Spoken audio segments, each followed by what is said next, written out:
السلام علیکم ورحمۃ اللہ وبرکاتہ۔ تکبیر تحریمہ کے بعد پڑھی جانے والی دعائیں کئی ہیں جو نبی اکرم صلی اللہ علیہ وسلم سے ثابت ہیں۔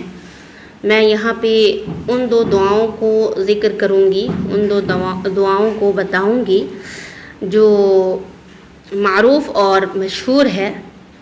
صحیح مسلم حدیث نمبر 598 میں جو دعا ہے وہ یہ ہے، بسم اللہ الرحمن الرحیم، اللہم باعد بینی و بین خطایای کما باعدت بین المشرق والمغرب۔ اللہم باعد بینی و بین خطایای، اللہ میرے اور میری غلطیوں اور خطایا کے درمیان دوری کر دے، ویسے ہی جیسے کہ تو نے مشرق اور مغرب کے درمیان دوری کر رکھی ہے۔ اللہم نقنی من خطایای کما ینقی الثوب الابیض من الدنس۔ اے اللہ نقنی من خطایای، مجھے میری خطایا سے، میری غلطیوں سے صاف ستھرا کر دے، جیسا کہ سفید کپڑے کو صاف کیا جاتا ہے من الدنس، میل کچیل سے۔ سفید کپڑے میں جو داغ دھبا لگ جاتا ہے اور اس کو داغ دھبے سے بالکل وائٹ کر دیا جاتا ہے، سفید کر دیا جاتا ہے، اس طرح سے تو مجھے خطایا سے، غلطیوں سے صاف ستھرا کر دے۔ اللہم اغسلنی من خطایای بالثلج والماء والبرد۔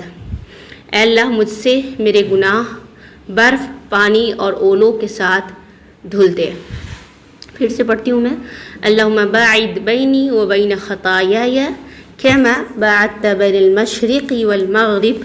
اللہم نقنی من خطایای کما ینقی الثوب الابیض من الدنس۔ اللہم اغسلنی من خطایای بالثلج والماء والبرد۔ دوسری دعا سنن ابی داؤد حدیث نمبر 775 کے اندر موجود ہے، سبحانک اللہم و بحمدک۔ اے اللہ میں تیری حمد کے ساتھ، تیری تعریف کے ساتھ تیری پاکیزگی بیان کرتی ہوں، سبحانک تیری پاکیزگی بیان کرتی ہوں، وتبارک اسمک اور تیرا اسم، تیرا نام بابرکت ہے، وتعالی جدک اور تیری شان تعالی بلند ہے، تیری شان بلند ہے، ولا الہ غیرک اور تیرے علاوہ کوئی معبود برحق نہیں۔ پھر سے سنیں، سبحانک اللہم و بحمدک وتبارک اسمک وتعالی جدک ولا الہ غیرک۔